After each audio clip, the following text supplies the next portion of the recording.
share with you. I've been in this service now for 40 years. So most of my views on the exams might be dated. But I can tell you what is generally expected, what the UPSC or the government are looking for when they're looking for civil servants. By definition, what they're looking for is people whose awareness levels are high, who are generally aware. And that's why the stress on general studies, firstly in the preliminary exam and then also in the main exam. So basically, you have to be aware, and therefore for that it is important to understand that there has to be a difference between information and knowledge. This is information society, this is information age, and most of you rely on your mobiles to get information, and you indeed are well informed, but you have the knowledge. And that is important, and that only comes from reading, from trying to understand, from asking questions, being curious. It is important to be curious about why things are as they are, how things actually work, how the president gets elected, what is a single transferable vote.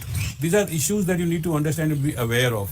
Just the fact that the presidential election took place, that there is something called a single transferable vote, is not sufficient.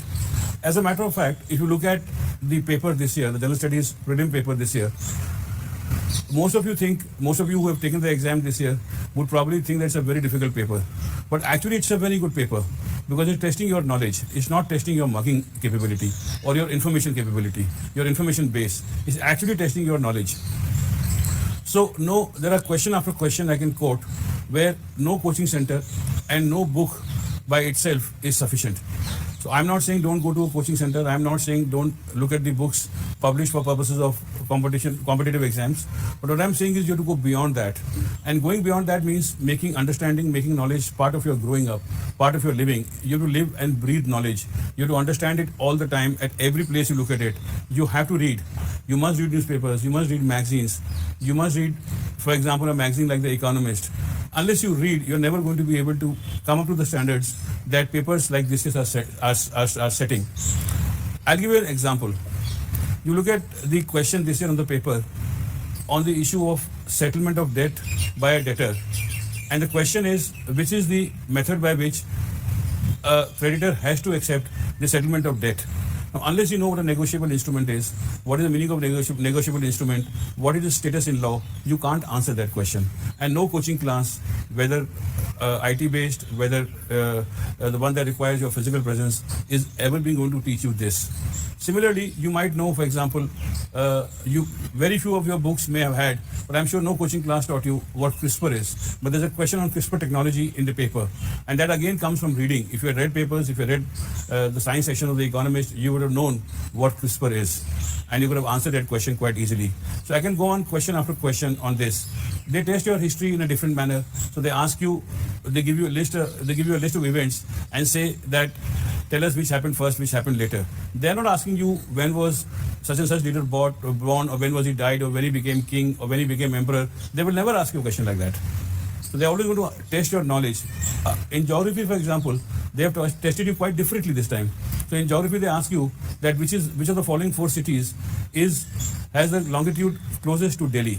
Now again, that's something that only comes if you had looked at an atlas, you looked at a map, you've actually been curious about how cities in India are placed, where Bombay is related to Delhi, where Calcutta is related to Delhi, where Chennai is, where Nagpur is. If you're curious about that, you've actually opened an atlas and you looked at your map and looked at that, then you would know. And I can tell you another kind of question in geography that can be asked. For example, somebody can actually ask you that if you were to travel in a plane from Srinagar to Chennai, name out the sequence of major rivers that you would cross. And I'm sure that most of you will be stumped by that because no coaching center will ever teach you this. This will only come by you being curious, by you wanting to be knowledgeable, by you asking questions that need to be asked, by making knowledge and gathering knowledge a part of your lives. It has to be imbibed. It has to be something which is in the atmosphere around you, and you have to continuously imbibe it. You cannot suddenly decide that I want to get into civil services and I'm going to mug 4 books, attend a coaching class for 14 hours a day, and I'll make it to the civil services. You probably won't. It only helps if whether you're doing medical, whether you're doing engineering, that you're also aware of things around you. You look at the paper again. Give example of paper this year that they test you on everything. They test you on science, on geography, on history, on environment, on space. Everything they test you on centrally sponsored schemes, on presidential elections, everything they're testing you on. So this is not something that any subject can teach you, that you can pick up in a classroom alone or by reading a website alone. This is something that has to be imbibed by you by keeping eyes and ears and mind open, inquisitive, curious. you have to make this part of your persona to be curious. So I can tell you that when we took exams, there was of course no internet and there were no mobiles. I can also tell you that there was only one very small coaching center in Delhi, and most of us thought it was below our dignity to go to a coaching center. So we also had a multiple choice question general knowledge paper. And where did we answer it from? It wasn't any book that we answered it from. It was several years of being curious, retaining information, reading, participating in quizzes. So I don't know whether your colleges do quizzes now, but my time they used to do this. Participate in quizzes. So you're picking up knowledge all the time. So I think that is my message to you, that be a person who's aware, who keeps his eyes and ears open, his mind curious, his or her mind curious, and is aware of things other than his or her subject, looks beyond, takes an interest. You may not have been a student of mathematics, but believe me, you need to have some basic interest and understanding of maths if you want to do this exam as easily as you would like to do it. So you may not be a physics student, but they still asked you in the general studies paper about the effect of gravity on light, or the effect of matter on space-time, curving of space-time. They'll ask you things like that, and that can only come by a person who's willing to read and imbibe things other than his subject, who's willing to go beyond information, who will read science, read geography, open an atlas once in a while, see how cities are placed, see how rivers are placed, where are the mountains. Be curious, gather knowledge for the sake of gathering knowledge, not for the sake of passing an exam. This is not an exam that you can do by rote, by just mere learning.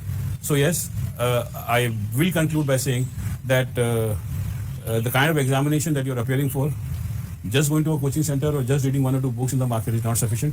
You have to, this is a sort of part of your personality. General awareness, general knowledge, general studies had to be part of your personality of gathering knowledge. Now, some of you will make it to civil services. And so I'll just take a minute over telling you that what are the qualities that a civil servant must have that we look for and that make for success. And believe me, that the most important qualities are honesty, integrity, and hard work. If you are not honest, your career is going to go nowhere. If you're not hardworking, your career is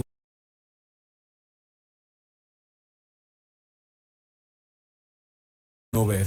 So if anybody is joining the civil service, if you are not honest, your career is going to go nowhere. If you're not hardworking, your career is going to go nowhere. So if anybody is joining the civil service with the aim of making money, I would suggest you drop the idea. If anybody is joining the civil service with the aim of having a very good time in big bungalows, please drop the idea. You will never get to those bungalows, because whatever comfort that the government gives you is to enable you to work hard. It gives you the facilities so you can work hard, be available 24/7, and do the work that you're required to do with your full dedication, full honesty, and full intellectual integrity. With these words, I wish you all the best for your futures. Work hard, play hard, and I hope as many of you as you can do well in the examinations that you intend to take, whichever competitive exam you are taking.